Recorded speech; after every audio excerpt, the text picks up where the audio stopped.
अध्याय 1। समानांतर दुनिया। होस्ट मिला। होस्ट से कनेक्शन स्थापित किया जा रहा है। कनेक्शन स्थापित। सिस्टम इंस्टॉल किया जा रहा है। सिस्टम इंस्टॉल हो गया। पर्यावरण का विश्लेषण किया जा रहा है। पर्यावरण विकास के लिए अनुपयुक्त पाया गया। होस्ट के लिए उपयुक्त वातावरण खोजा जा रहा है। पर्यावरण मिल गया।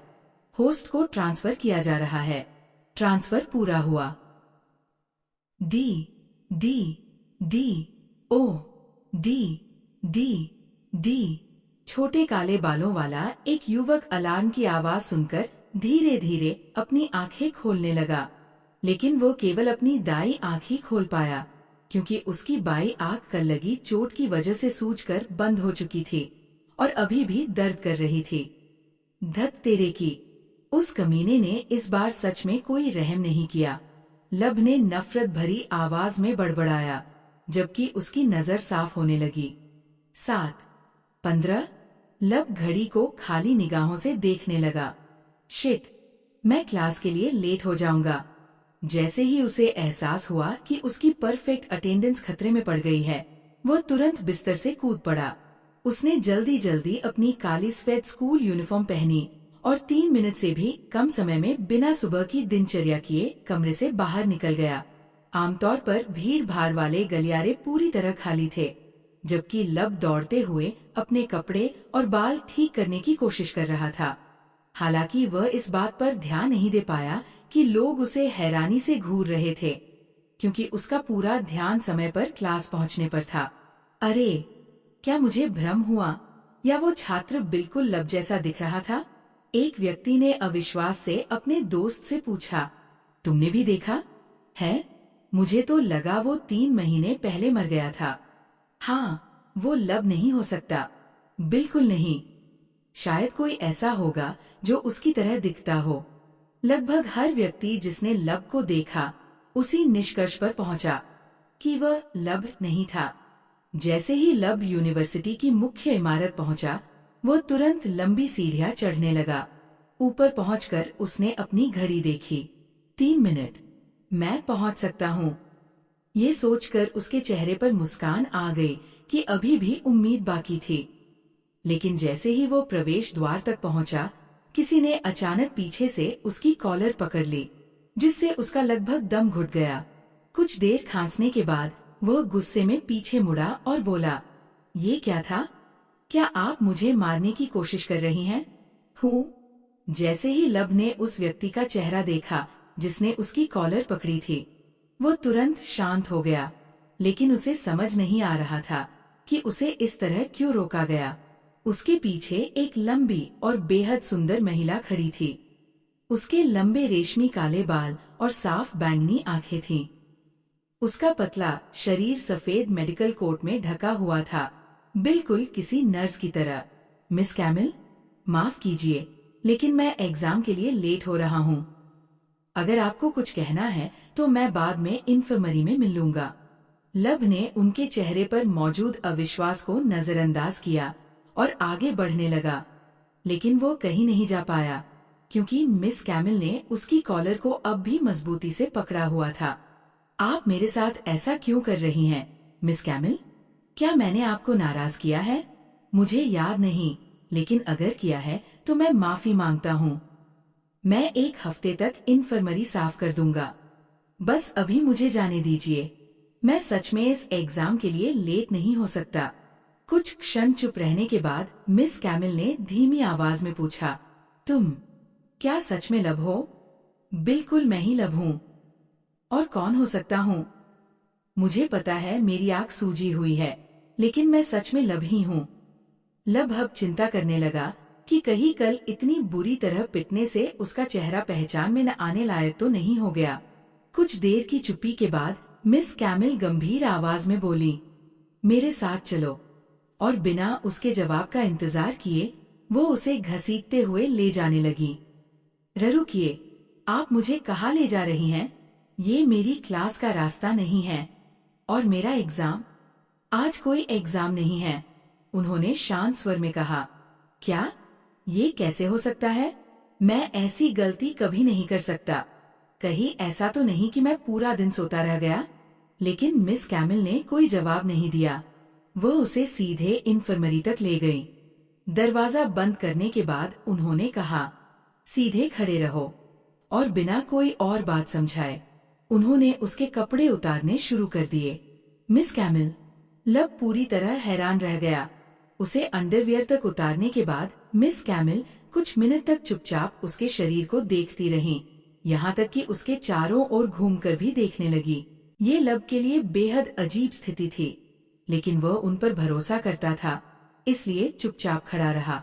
तुम्हारी बॉडी स्ट्रक्चर लब जैसी है, तुम दिखते भी लब जैसे हो, यहाँ तक कि आवाज भी वही है। मिस कैमिल खुद से बड़बड़ाई, क्योंकि मैं ही लब हूँ।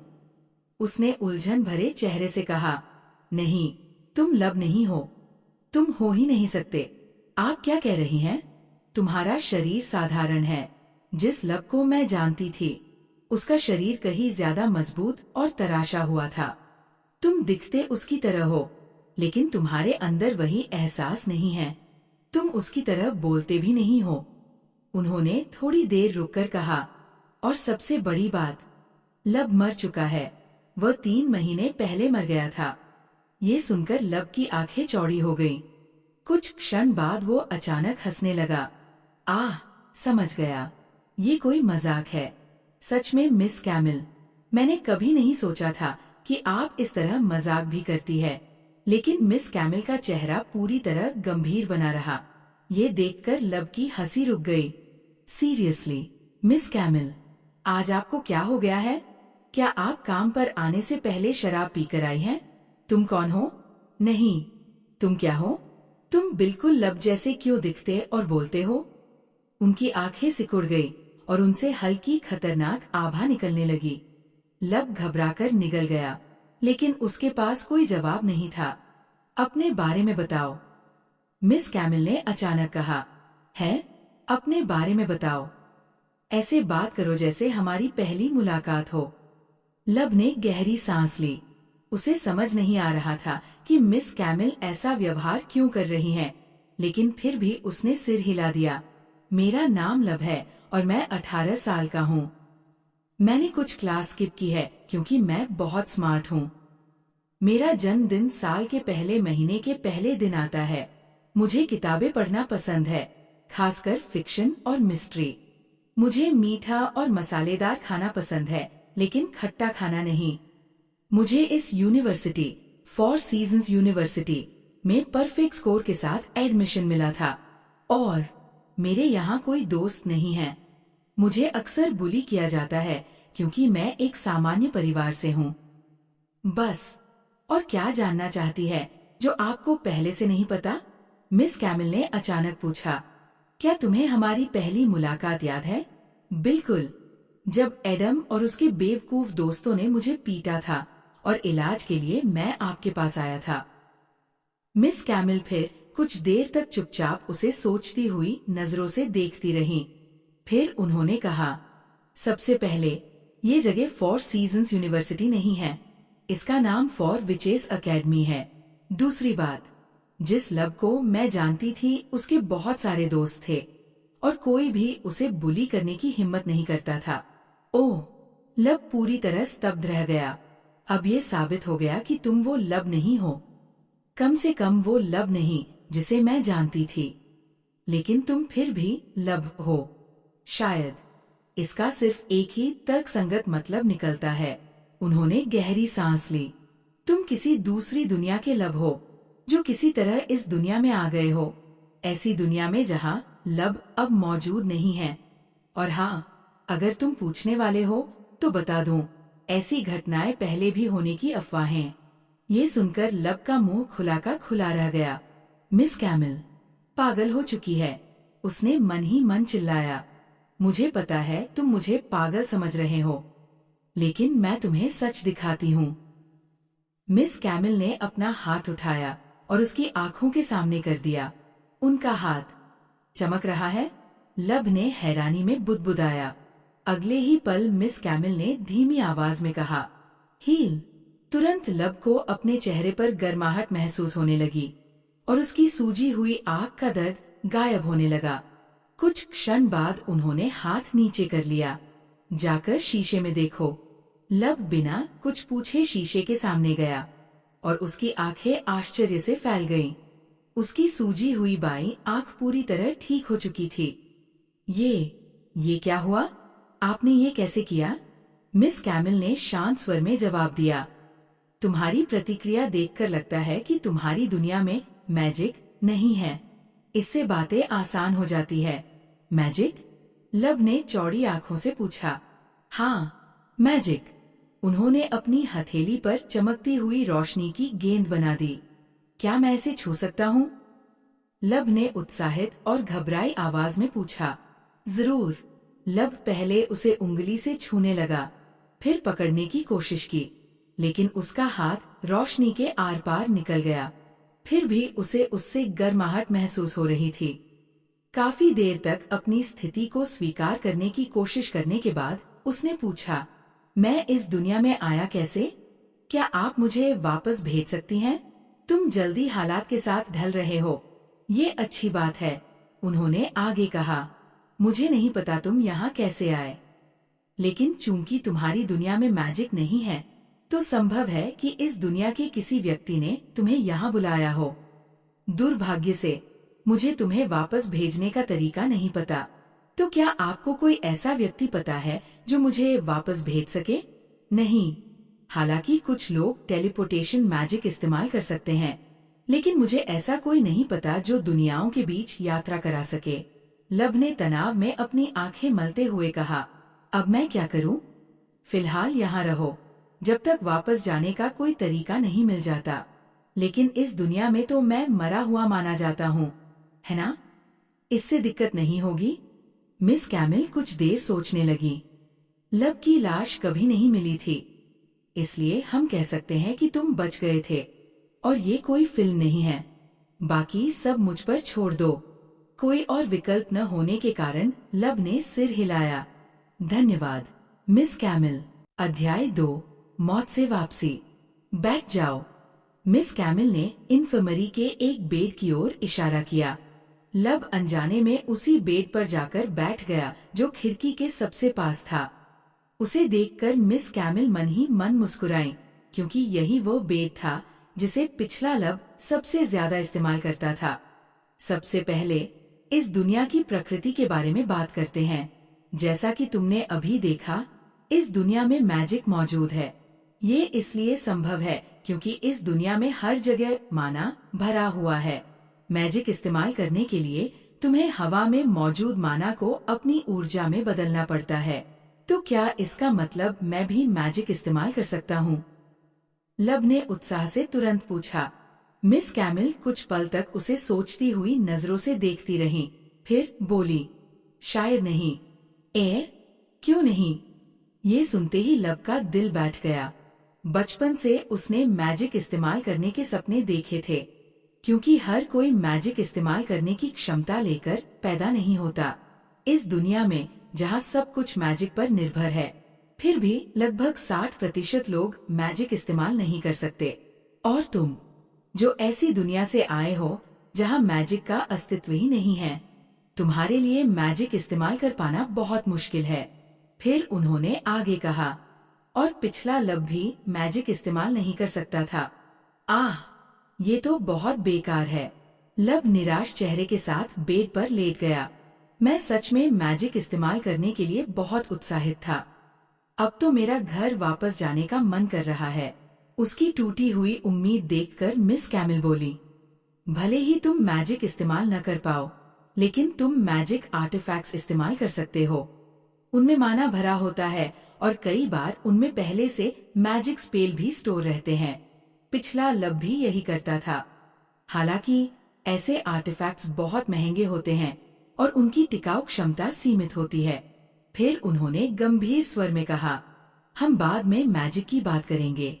अभी एक और बहुत महत्वपूर्ण चीज है जिसके बारे में तुम्हें जानना जरूरी है, वैम्पायर। लब की आंखें डर से फैल गईं। आपने अभी वैम्पायर कहा? मतलब वही जो खून पीते हैं? तो तुम्हारी दुनिया में भी वैम्पायर होते हैं? मिस कैमिल ने पूछा। यहाँ के वैम्पायर खून नहीं, बल्कि माना चूसते हैं। लब ने सिर हिलाया। हाँ और नहीं। हमारी दुनिया में वैम्पायर सिर्फ फिल्मों और कहानियों में होते हैं। अच्छा, खैर, यहाँ के वैम्पायर बिल्कुल इंसानों जैसे दिखते हैं, लेकिन उनकी एक खास पहचान होती है, सफेद बाल और लाल आँखें। अगर कभी किसी को देखो तो भाग जाना, वरना मर जाओगे। वे जानवरों जैसे होते हैं, लेकिन इंसानी बुद्धि के साथ। उनकी प्रवृत्ति इंसानों का शिकार करना और उनका माना सोखना है। अगर वो हमारा माना चूस ले तो क्या होगा? और जिन लोगों के पास मैजिक नहीं है, क्या वे उनसे सुरक्षित हैं? हर इंसान के शरीर में माना होता है, यहाँ तक कि उन लोगों में भी जो मैजिक इस्तेमाल नहीं कर सकते। अगर किसी का सारा माना खत्म हो जाए तो उसकी बहुत दर्दनाक और धीमी मौत होती है। हालांकि ऐसा सामान्यतः सिर्फ वैम्पायर ही करते हैं। लब घबराकर निगल गया। एक और सवाल, क्या वैम्पायर सड़क पर घूमते रहते हैं शिकार ढूंढने के लिए? नहीं, इस दुनिया के ज्यादातर बड़े शहरों के चारों ओर एक बैरियर होता है जो वैम्पायर को अंदर आने से रोकता है। हालांकि वो पूरी तरह परफेक्ट नहीं है, इसलिए कभी कभी कुछ वैम्पायर शहर में घुस आते हैं, लेकिन ऐसा बहुत कम होता है। जब तक तुम शहर के अंदर हो, सुरक्षित रहोगे। कोई और सवाल? बहुत सारे। लब ने लंबी सांस ली। उन्हें बात के लिए बचा कर रखो। अब तुम्हारे अस्तित्व की बात करते हैं। उन्होंने आगे कहा, जैसा कि मैंने कहा था, इस दुनिया में तुम पहले ही मर चुके हो, लेकिन चूंकि तुम्हारी लाश कभी नहीं मिली, इसलिए हम कह सकते हैं कि तुम बच गए थे। और अपनी सुरक्षा के लिए किसी को मत बताना कि तुम दूसरी दुनिया से आए हो। समझे? क्या मैं पूछ सकता हूँ क्यों? लब ने जिज्ञासा से पूछा। मिस कैमिल ने आंखें सिकोड़ ली। क्या तुम जेल की कोठरी में बंद होकर लैब रैट बनना चाहते हो? बिल्कुल नहीं। तो अपने मुंह को बंद रखना ही तुम्हारे लिए बेहतर होगा। जब तक तुम पर्याप्त मजबूत नहीं हो जाते, किसी को सच मत बताना, यहाँ तक कि उन लोगों को भी नहीं जिन पर तुम अपनी जान से ज्यादा भरोसा करते हो। और तुम्हारी कहानी ये होगी कि तुम्हें अमनेसिया है, इसलिए तुम्हें पिछले लब की यादें याद नहीं हैं। समझे? जी। लब ने गंभीरता से सिर हिलाया। अच्छा, अब मेरा एक सवाल है, क्या तुम्हें लड़ाई का कोई अनुभव है? ओह, मैंने स्कूल के कुछ बुलियों से लड़ाई की है, लेकिन उसके अलावा। उसने सिर हिला दिया। तो तुम्हें हथियार चलाना सीखना होगा। अगर तुम्हें इस स्कूल में छात्र बने रहना है या इस दुनिया में जिंदा रहना है, तो लड़ना सीखना पड़ेगा।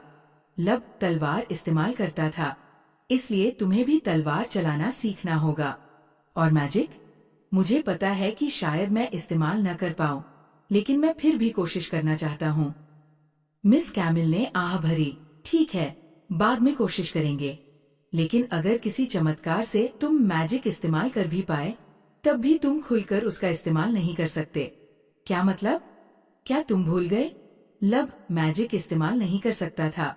अगर तुम अचानक मैजिक इस्तेमाल करने लगो तो लोग सवाल पूछने लगेंगे और इससे बहुत समस्याएं पैदा होंगी। हालांकि हम मैजिक आर्टिफैक्ट से तुम्हारा मैजिक छुपा सकते हैं, लेकिन उस बारे में बाद में बात करेंगे। अगर तुम सच में मैजिक इस्तेमाल कर पाए। समझ गया। लब ने सिर हिलाया। और एक बात, लब हमेशा शांत और ठंडे दिमाग वाला माना जाता था, लेकिन अभी तक की बातचीत में तुम उसके बिल्कुल उलट लग रहे हो। लब ने कंधे उचकाए। असल में मैं आमतौर पर शांत और रिजर्व रहता हूँ, लेकिन अभी अभी मुझे ऐसी दुनिया में भेज दिया गया है जहाँ मैजिक और वैम्पायर असली हैं। थोड़ा उत्साहित होना तो बनता है ना? फिर वह मुस्कुराया। और आप मेरे लिए खास हैं, मिस कैमिल। मैं सिर्फ आपके साथ इतना खुलकर बात करता हूँ। भले ही आप मेरी यादों वाली मिस कैमिल न हो, लेकिन आप बिल्कुल उन्हीं जैसी दिखती, बोलती और व्यवहार करती है। मिस कैमिल कुछ देर तक उसकी मुस्कान को गहरी नजरों से देखती रहीं। कुछ देर बाद उन्होंने पूछा, क्या तुम मौत से वापस आने के लिए तैयार हो? क्या आपको इसे ऐसे कहना जरूरी था? लब ने कड़वी मुस्कान दी। उसने आंखें बंद की और गहरी सांस ली। ठीक है, मैं तैयार हूँ। मिस कैमिल ने दरवाजा खोला और उसे लंबे गलियारों से होते हुए तीसरी मंजिल तक ले गई। ये तो हेडमिस्ट्रेस का कमरा है। लब ने मन ही मन सोचा। दरवाजे पर पहुंचकर मिस कैमिल ने दस्तक दी। हेड मिस्ट्रेस, मैं हूँ। कैमिल, अंदर आओ। अंदर से एक महिला की आवाज आई। मिस कैमिल दरवाजा खोलकर अंदर चली गईं और लब उनके पीछे पीछे गया। कमरे के अंत में बड़ी लकड़ी की मेज के पीछे एक लाल बालों वाली बेहद खूबसूरत महिला बैठी थी। उसकी उपस्थिति इतनी प्रभावशाली थी कि सामने खड़ा हर व्यक्ति अपने आप दबाव महसूस करे। हे कैमिल, क्या? हेड मिस्ट्रेस की बात अचानक रुक गई जब उनकी नजर लब पर पड़ी। कुछ क्षणों तक तो वे सांस लेना भी भूल गई। हेड मिस्ट्रेस, कृपया पहले। लब। हेड मिस्ट्रेस अचानक खड़ी हो गई और इतनी जोर से मेज पर हाथ मारा कि पूरा कमरा हिल गया। लब घबराकर निगल गया। इस दुनिया की हेड मिस्ट्रेस उसकी दुनिया वाली हेड मिस्ट्रेस से कई गुना ज्यादा डरावनी लग रही थी। अगले ही पल वे तेजी से उसके सामने आ गई और उसका चेहरा खींचने लगी। अरे, दर्द हो रहा है। लब तुरंत पीछे हट गया और डरे हुए बच्चे की तरह उन्हें देखने लगा। हेड मिस्ट्रेस, कृपया शांत हो जाइए। मिस कैमिल जल्दी से उनके बीच आ गई। कैमिल, इसका मतलब क्या है? लब यहाँ कैसे हैं? मुझे अभी स्पष्टीकरण चाहिए। अगर आपने बीच में नहीं टोका होता तो मैं पहले ही बता चुकी होती। मिस कैमिल ने सिर हिलाते हुए आह भरी। खैर, जैसा कि आप देख सकती है, ये लब है। असंभव। लब 3 महीने पहले मर चुका था। मुझे पूरा करने दीजिए। हम सबने यही माना था कि लब मर गया, लेकिन ऐसा नहीं हुआ। वह बच गया था, लेकिन किसी कारणवश आज तक वापस नहीं आ पाया। मुझे भी अभी कुछ समय पहले ही पता चला जब मैंने उसे स्कूल के सामने घूमते देखा। हेड मिस्ट्रेस अविश्वास से लब को घूरती रही। लब, क्या सच में तुम हो? पिछले 3 महीनों में क्या हुआ? तुम कहाँ थे? पूछने का कोई फायदा नहीं। उसे अमनेसिया है। उसे कुछ याद नहीं, बल्कि उसकी ज्यादातर यादें गायब है। मिस कैमिल ने कहा। कोई रास्ता नहीं। हेड मिस्ट्रेस लड़खड़ाते हुए पीछे हटी और मेज से टिक गई। रुको, उसकी लड़ाई की क्षमता का क्या? क्या उसे कम से कम लड़ना याद है? दुर्भाग्य से नहीं। हेड मिस्ट्रेस गहरी सोच में डूब गई। शायद अगर हम मैजिक से उसकी यादें जगा दे तो। मैं पहले ही कोशिश कर चुकी हूँ। मिस कैमिल ने तुरंत कहा। जितना मुझे ये कहना पसंद नहीं, फिलहाल हमारे पास इंतजार करने के अलावा कोई विकल्प नहीं है। क्या आपदा है? हेड मिस्ट्रेस ने जोर से आह भरी। मैजिक इस्तेमाल न कर पाने के बावजूद वह इस अकेडमी के सबसे ताकतवर छात्रों में से एक था। एक नाइट के रूप में उसने सभी उम्मीदों को पार कर दिया था। उसने कई वैम्पायरों को मार गिराया था। लब के बिना हमारी अकेडमी की शक्ति बहुत कमजोर हो गई है। फिर अचानक उनके चेहरे पर उत्साह लौट आया, लेकिन अभी उम्मीद खत्म नहीं हुई। भले ही लब अपनी सारी यादें खो चुका हो, उसकी प्रतिभा अब भी उसके अंदर है। अगर हम उसे सही तरीके से ट्रेन करें तो वो फिर से पहले जितना ताकतवर बन जाएगा, और जब उसकी यादें लौटेंगी तब वो पहले से भी ज्यादा शक्तिशाली होगा। लब घबराकर मिस कैमिल की तरफ देखने लगा, लेकिन उन्होंने सिर्फ चुपचाप सिर हिला दिया। मैं बुरी तरह फंस चुका हूँ। लब ने मन ही मन आह भरी।